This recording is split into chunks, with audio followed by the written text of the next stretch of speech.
Alright, so it is Monday, and it's time for another Not So Awesome review. Today we are looking at Batman Volume 6, Graveyard Shift by Scott Snyder and Greg Capullo. And, this volume, I would say the center focus is Batman getting over what happened to Robin in Batman Incorporated.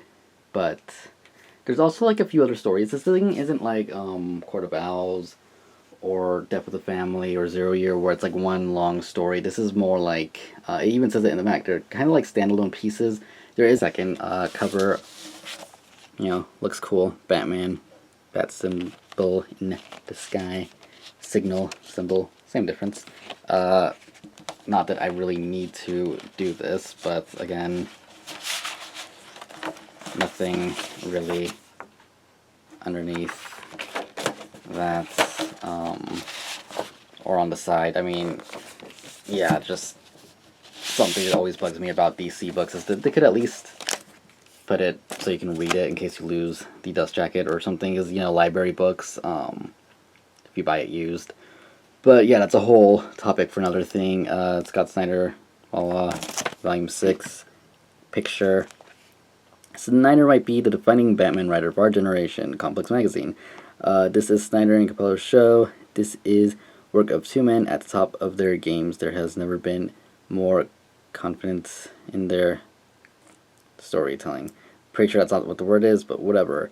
Scott Snyder and Greg Capullo's game-changing run on Batman set the comic world on fire with Court of Owls, Death of the Family, and Zero Year. Now collected for the first time come the stories between the stories in these standalone tales from the hit series. Batman grieves for his son, infiltrates Arkham Asylum, and tracks a serial killer. Spanning from 0 Year to the future of Batman Eternal, these stories expand and enrich the world of one of the most loved series in comics. So like I said, it's kind of like a mishmash of things. We get Batman number 0, number 18, 19, and 20, 28, 34, and annual number 2 for $24.99 US, $28.99 Canadian. And I will say the first issue that comes here is Batman issue 0, which honestly should have been the first issue in 0 Year Part 1. But I'll get into that in a second. Here on the side, he is the Dark Knight, and every night has many battles to fight. Every day brings new dangers, every night brings new nightmares. Old friends and allies fall, while new ones rise in their place. Old enemies return to greater power, hotter hatred, and the Dark Knight's war for the soul of Gotham City rages on. He'll journey from Blackgate Penitentiary to Arkham Asylum. He'll combat Clayface and Catwoman. He'll soar with Superman and mourn the fall of Robin. He'll inspire new soldiers in the fight against evil and relive the start of his own tour of duty in the chaos of 0 Year. But the Dark Knight must endure striking terror, inspiring hope, showing the forces of good and evil alike that Batman is more than man. Batman is an idea, and ideas are eternal. So the reason it really should have just kept the 0 issue in 0 Year, honestly, is because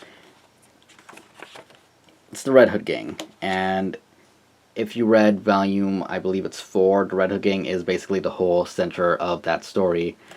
And it honestly would have just made more sense for distributor, because this happens before any of that happens. This is like their big premiere, and Bruce starting out as Batman and everything. So it would have made more sense for them to fit this. If you want to read it, it's still an interesting story, but you already know where it ends if you're up to volume 6 at this point. It's still a good story, but like I said, they should have really put it back there. Let's see. Next up, we get introduced to a new character who is kind of centered here. I forget her name. I want to say it's Harper, but I'm not 100% sure on that. So if you remember her name, go ahead, leave a comment. But yeah, she gets introduced here. She's sees Batman at this point. Everything Robin's already happened, and he's kind of running sluggish. And this is like a theme that goes on with a few of these issues, where he's still kind of dealing with stuff in the annual and in the next couple ones. we get her. She teams up with Batman, kind of. He doesn't like it. Doesn't want anyone to get hurt, and he's kind of like out on a rage thing. He's like pushing himself too far, and she sees this, and she's trying to help and trying to make him feel better. It's a really good issue. The ending of it was pretty good. And from there, we go on to the Clayface story, which is really interesting because Clayface has new powers. That's basically the best way to put it. I mean, it's not. I believe he has new power. He has like an altered power, I think, if I remember correctly, and it's an issue. Here's the cover for the issue. So get excited, I guess. It was a really good story. It is a really good two-part story. After that, let me see here. I'm trying to like not spoil anything. We get the annual over here, which you can tell the art is already different. I'm not a big fan of it. It's really cartoony to me.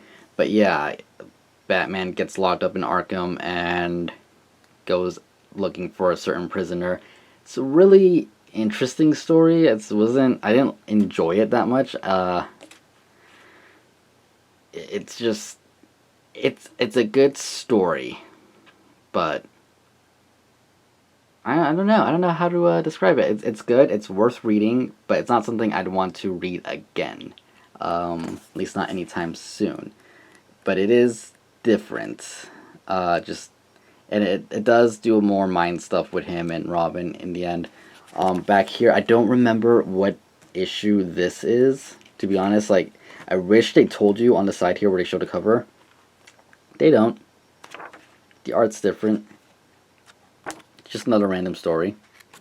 I believe the Batman Superman one is actually... Did I already pass it?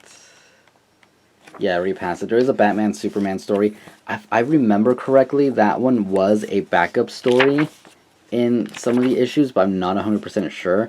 The art is different on them, and I want to say that these were like 3 pages in the back of like a few Batman issues, and I think that's what's happening here, but I'm not 100% sure on that. It was actually a really weird story involving... While you're looking at it, it was weird. It wasn't bad. It was good. But it was weird. Just weird. And the back, we get the Batman Eternal preview, which has more of this character. Shows another character that is introduced into the New 52 universe, which is cool. And I will say, when the issue came out, it was good, but annoying because it was during Zero Year.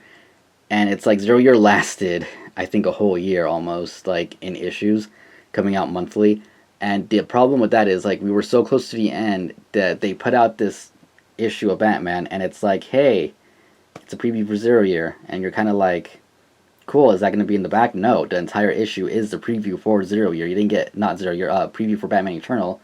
And you don't get any more 0 Year info, and it's like, I want to finish that story arc, but you're putting this Batman Eternal stuff here. It was kind of annoying. But yeah, that was problems back then. And in the back we do get some variant covers that are, I guess, pretty cool to check out. Overall, it is a good, compilation of stories. Like I said, the Clayface one and the one before it with the new character being introduced, Batman kind of pushing himself and like kind of showing what he's going through after losing Robin, were really good. The annual, it's not my favorite, but it wasn't bad. And like I said, it does show a little bit more of him going through stuff with, again, losing Robin. Complaint would be the fact that Zero issue should have been in 0 Year Volume 1, Volume 4, I guess, of Batman. It should have been in there, but I guess you can read it now if you haven't. Yeah, it's good. Not bad. I'd give it a 4 out of 5, which I think is the lowest rating I've given a Batman book. I'm not sure. Might have given Volume 5 a lower rating than 5 out of 5. It's good. It's, it's Batman. It's written well. Those Clayface stories, like those 3 issues that go in a row here, are actually worth it on its own. The 0 Year the 0 issue story, which is part of Zero Year, is definitely good, but like I said, should have been part of the Zero Year collection. Because I understand the issue zeros were made before Zero Year actually came out. I don't know how far before it, but it did happen before. And it was kind of like a preview to what was to come, but it really should have ended up in that volume just for chronological order reading wise. Aside from that, the annuals, alright. The Batman Superman story is interesting. It feels more like a horror thing kind of going on there. And the preview for Batman Eternal, I guess it's okay, but I don't see why we really need it. I mean, I'm glad they collected it. You want every issue of Batman that's coming out from the New 52 line, you're getting it. So that's cool. They're not, even though they skipped a few issues kind of in between volumes, you're getting them here. So that's good. But like I said, just kind of weird, just the way they do things. And the art is good. Like, there's nothing bad to say about it. It looks awesome. It's like a few things are different. I do think the annual looks a bit cartoony to me. This story here is, the art is different, cartoony. The Batman Superman one is different.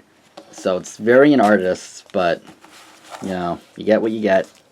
4 out of 5 squirrels. And yeah, that's my review for Batman Graveyard Shift, Volume 6 of the series. Volume 7, I cannot wait for it to come out in hardcover. Endgame, flippin' awesome. Look forward to that. I believe the volume comes out in October area. I'm not 100% sure, but it is awesome, and just like, I can already tell you, just buy it, but watch the review anyway, because views and stuff. Okay, thanks. Anyways, that is my review for Batman Volume 6 Graveyard Shift. I hope you guys liked it. If you did, hit the like button. Don't forget to comment down below if you want, and hit the subscribe button for more reviews, unboxings, and other things. And I will see you guys later. Thank you for watching. Goodbye.